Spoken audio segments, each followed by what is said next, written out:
All right, let's look at the homework 2.1, problem number 2. All right, so we have two graphs which represent two runners, right? And the vertical axis is that it represents distance, and the horizontal axis represents time.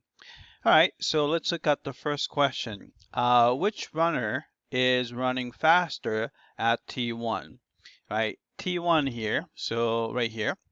All right, and you can see that if you compare the slopes at T1, the slope of the gray curve is larger, it's steeper than the slope of the black one. So we know that F is going faster.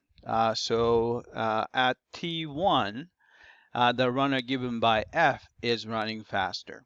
All right, so let's check the answer.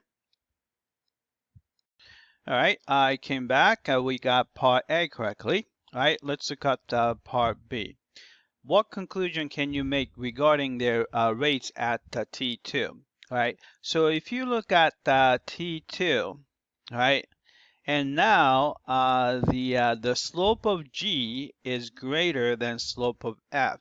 So we know that here, runner given by G is faster. The runner given by F traveled farther, right?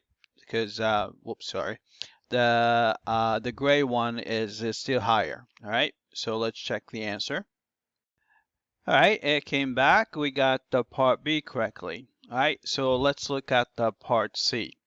What conclusion can you make regarding their rates at the T3? All right, so at T3, you can see that the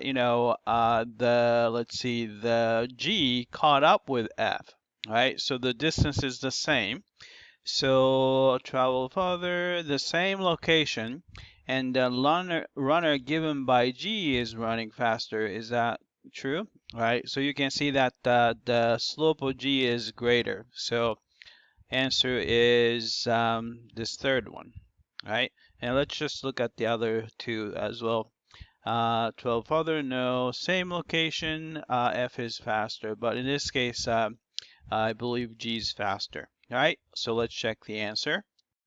All right, it came back and looks like we got part C correctly. All right, so let's look at the part D. Which runner finished the race first? Explain. All right, so if you go back to the graph, all right, so here, this is the 10,000 meter point, and you can see that graph G reaches it before graph F. So G is going to be, so runner given by G will finish first because the runner finished the distance at a lesser value of T.